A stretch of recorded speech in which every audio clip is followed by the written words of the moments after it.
Hello everybody and welcome to another reaction video. And today we're going to be revisiting Cellar, Darling.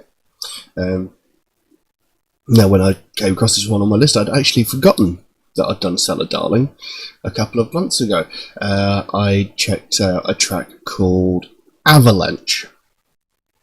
Now, I had a quick look back to that track and I remembered a couple of things, like the band is made up of some members of Illuvite, however it's pronounced.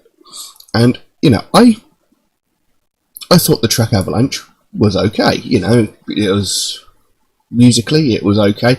The woman's voice was really, really good. The only thing I didn't like was the actual writing of the song itself. It was a bit amateurish, if you get my meaning. It seemed very, it didn't seem like there was that much thought put into it. Like the chorus itself was just trying to say the word avalanche in the most drawn out possible way. It was a bit, didn't really enjoy it. Well, not that specific part of the song. The rest of it was good. Like I say, her voice was fantastic. So, I was suggested a track Insomnia. I went back and looked through the comments and just to see where this suggestion came from, and it was from when I did Avalanche. This track was suggested.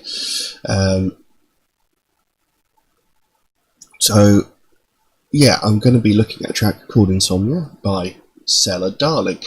Couldn't really find anything else about the song, but I do have the lyrics up here, so I'll be reading along, and we'll see how this one compares to Avalanche.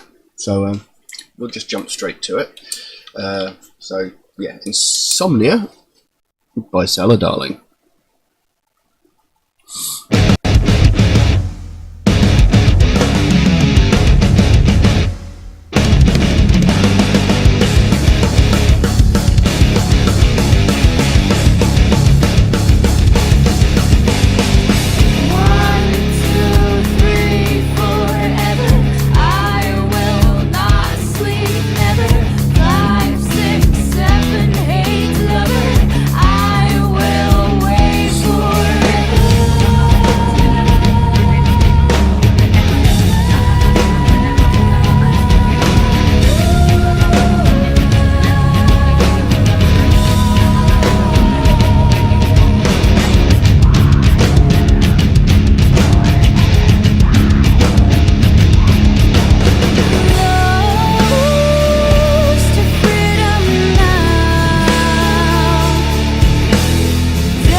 What an utterly bizarre song. So much different to the last track, to Avalanche. This track opened really quite heavy, and for the most part it sounds like something that would be written by Maynard James. It sounds very Tool inspired. It's very, very strange musically. But again, she has got an amazing voice. I absolutely love this woman's voice. She has got such a wonderful voice.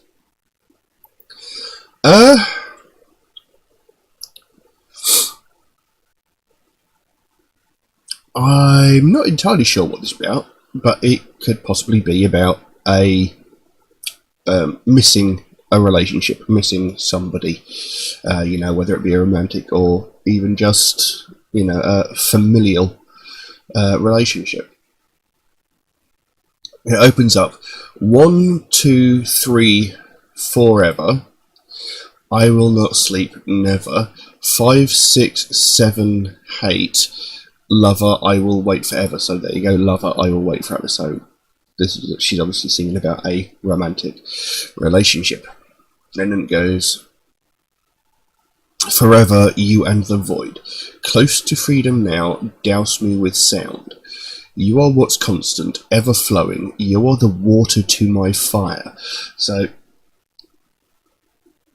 you are what's constant. So, like, you're always there. You are the one thing in my life that I can rely on. You know, you're always there. When I need you, you've always been there when I need you. You can always calm me down. And there's that line that you are the water to my fire, which to me sounds like, you can calm me down. Water essentially calms or puts out a fire, and stops it from raging. So that could be what that means. Then it goes, and I will not sleep until you hold me, for I cannot dream any more. Of you and your absence so haunting, I won't sleep, I won't dream anymore. So they're basically saying, like, since you've left me, whether it be through means of the relationship ending or even just passing away, there's no specific mention of that. But it's like, since you've gone, since you've left, I can't sleep. You were my comfort. You were like my safety net. You were my warmth. Without the feel of your embrace, I cannot fall asleep, because it's just not the same. The world is not the same. I don't feel safe. I don't feel comfortable. And there's that, your absence is so haunting. I won't sleep. I won't dream anymore. So, that she could actually physically feel the void of that, partner that's missing. So it's quite a sweet romantic song, really, and I love the way this is performed. This is actually a very good song. Like I said, it started off a bit weird, a bit sort of Tool inspired, but I like Tool, So this is quite a good song. It's very, very unusual. Let's carry on.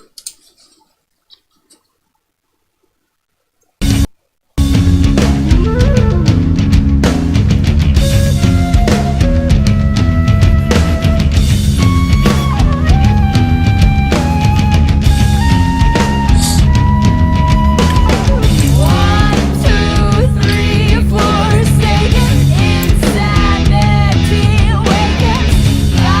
six, seven, fate shaken, sad.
you see me searching for you?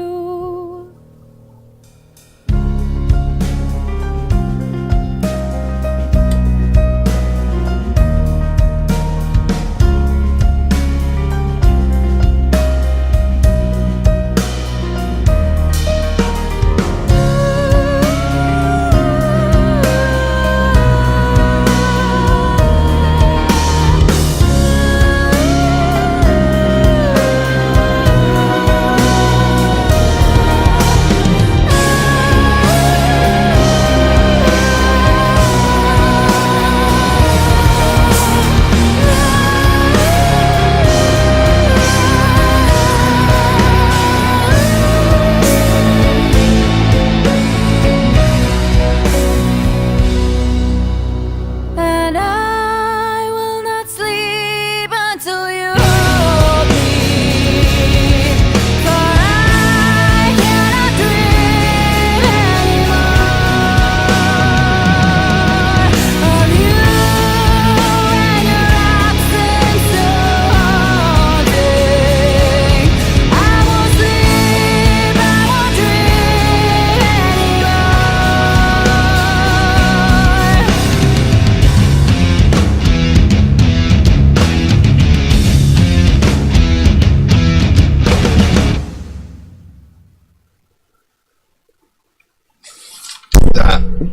That was phenomenal. Absolutely loved that track. It was so interesting. I mean, as I said before, the song, the actual music itself sounds very much inspired by the work of Tool or Maynard James Keenan himself. The video even has like that sort of feel and look to it as well, you know, those weird sort of abstract, very bizarre sort of videos. But that was a phenomenal song. I absolutely loved that song. It was unbelievable. Unbelievable. I mean, when she kicks in with that chorus, and I will not sleep until you hold me, for I cannot dream anymore. You know, her voice in that moment is so beautiful. It is so fantastic. It is unreal. The song carried on 1, 2, 3, Forsaken, Insanity Awakens, 5, 6, 7, Fate Shaken, Sanity Forsaken. Then it went back into some words that were previously said, like close to freedom now, douse me with sound. You are the constant, ever flowing. You are the water to my fire. Then it sings that chorus bit again, and then there was this really weird moment where I thought the song was going to end, and then it came back with this really very strange musical interlude. And she said, "You are the water to my fire, you are the answer in search of the void." And then, you know, the music changed up again a little bit, and again went a little bit strange. And then it went, "Void, let your kingdom call my name. Death, can you see me searching for you?"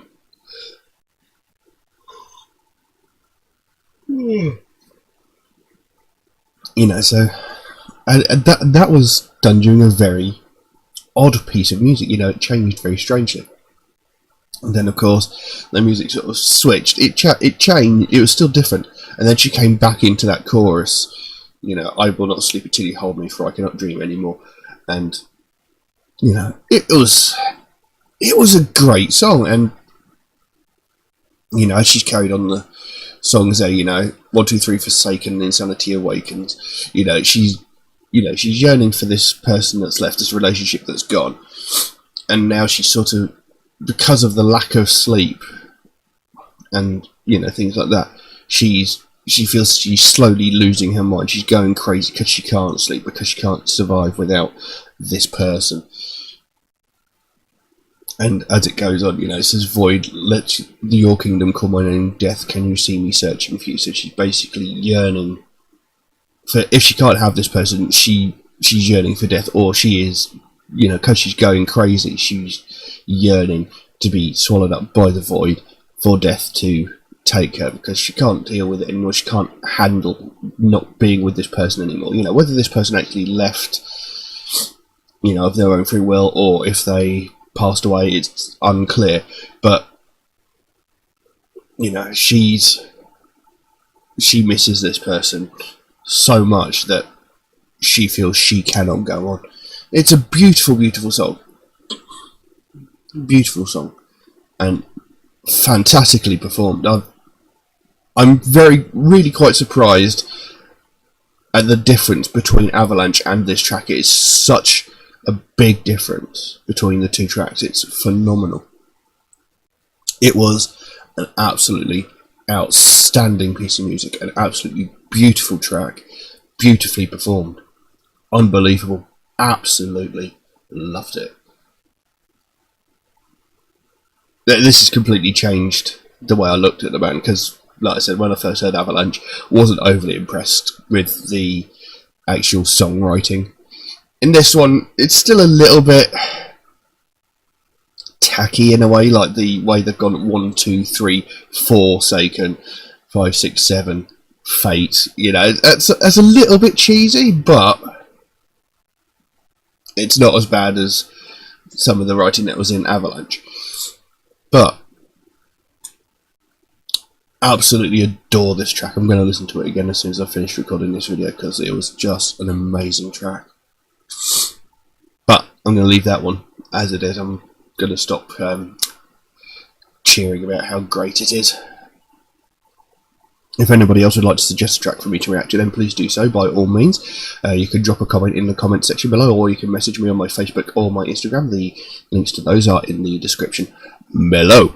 Do know though, if you do suggest a track, it will take me a while to get around to it, because I do get suggested dozens of tracks every single day, and I'm getting more tracks than I can record, so my list is growing faster. But rest assured, I do write down every single suggestion that I get, so it will get done.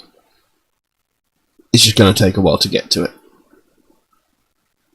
Also, Metalhead Reacts is a proud supporter of the Sophie Lancaster Foundation. They are a British-based charity whose main goal is to put an end to hate crimes. Mostly they're aimed towards hate crimes aimed at people of the alternative subculture, people who dress in alternative fashion and listen to alternative music. But at the end of the day, they really want to put an end to all hate crimes. Because every single day we hear about hate crimes on the news, in the papers, on TV in general, on radio. We hear about, racism. We hear about religious hatred. We hear about homophobia, transphobia, all of these sort of things. We hear these on a daily basis. But what you don't hear about is people getting attacked and viciously beaten sometimes purely for the fact that they listen to alternative music. It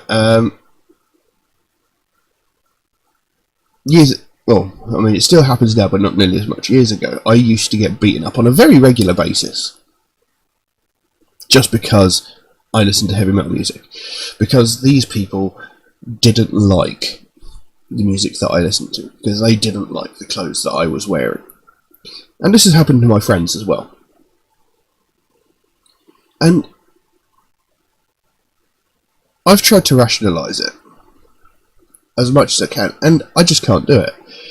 I can't find any good reason why someone thinks it's a good idea. Sitting there in my head trying to go, I don't like what this person's listening to, it's okay for me to beat them up. It doesn't make sense. It's illogical. It's stupid and petty. It's the equivalent of walking down the street and beating someone up because they're eating roast chicken flavoured crisp and your favourite crisp is salt and vinegar. It's about the same level of logic. It makes no sense. You wouldn't beat someone up because they like different flavoured crisps to you. You wouldn't beat someone up because they like different flavour ice cream to you. It makes no difference to your life what music they listen to. It makes no difference or impact on your life what clothes they are wearing. If you don't like what clothes they're wearing, just don't look at them. It's that simple. They're not making you listen to their music, so why how can you justify it in your head that it's okay to attack them just because they like a different kind of music? It makes no sense. It's stupid. It's ridiculous, you know. And people are getting beaten up to ridiculous degrees. I mean, I've gone home with fat lips, black eyes, bloodied, bruised and sore. I've been set upon in alleyways by 2 or more people at a time. Just purely because, you know, of who I am. Just because of the music I listen to and the clothes that I wear. You know, and these are complete strangers as well. You know, these are people I don't even know. You know, I've never spoken to them before. I've never had any interaction with them, yet they think it's acceptable to attack a complete stranger just because they don't like the clothes that they wear or the music that they listen to. You know, well, they don't know what I listen to at home, you know. Sure, I've got a heavy metal shirt on. Sure, I've got a leather jacket on. But, you know, they don't know that I might go home and listen to Sia. I might listen to Adele. For all they know. They don't know. I've got a vast choice in music. You know. And I'm meandering off topic. But, you know, it's ridiculous that they think that they can justify attacking someone when there's no real reason for it other than they hate what we like. So, in their mind, it's okay to attack it because people attack what they don't understand, you know, what they don't like, you know. And it's something that needs to stop. There needs to be an end put to it because people are getting away with doing this. And like I say, it's not getting the attention that it needs, and people are still getting viciously attacked just for this. And it's pathetic. It's petty. It's childish. And this is the sort of thing Sophie Lancaster wants to do. They want to draw more attention to it, and they want to put an end to it. Because everybody's got the right to be an individual. Everybody deserves to be able to listen to whatever music they want without being judged by people who have no right to judge them in the first place. You know, and they want these kinds of physical and, you know, even vocal attacks seen as hate crimes. I mean, when Sophie Lancaster unfortunately died, the perpetrators of the crime were tried as if it was a hate crime, and it shouldn't have taken that for this to be seen that way. You know, it's a no-brainer. You're attacking someone because you hate something. You are committing a hate crime. You know, it shouldn't come to the point where, oh, someone's being killed because of the music that they like, let's make it a hate crime. It shouldn't come to that. It should be a logical, you know, step, you know. That step should already have been there. Anyway. So, yeah, you know, I think what Sophie Lancaster Foundation is doing is very important. I think it's very, very worthwhile. So if you'd like to find out more about the Sophie Lancaster Foundation, there is a link to their website in the description below. You can go over there, find out what they're working on at the moment, find out what their main goal is, because they can explain it without going off on random rants and tangents like I do. And if you can help them in any way at all, even if it's something as simple as one of these Sophie wristbands, I think they're like £1 on the store, or maybe even this wristband here, I can't remember how much that one is, you know. But every small bit helps, and every small bit is appreciated, because the more focus we can bring onto this, the better, you know, and sooner people will be able to go outside without fear of getting jumped in alleys, you know, because the more attention we bring to this, the more people are going to start thinking more about it before they start doing it, you know. Rather than just going, there's a goth, let's jump them, they'll be sort of thinking, there's a goth, I don't like what they're listening to, I don't like what they're wearing, there's nothing I can do about it, you know. That's the sort of thing we want, you know. I don't like the clothes that some normal people wear, but I don't go beating them up for it. Anyway. Yeah, if you can help the Sophie Lancaster Foundation in any way, you know, that'll be fantastic. And even the smallest bit helps. So, yeah. But anyway, I'm going to leave it at that. Thank you all very, very much for watching. and I'll see you again soon. Bye bye.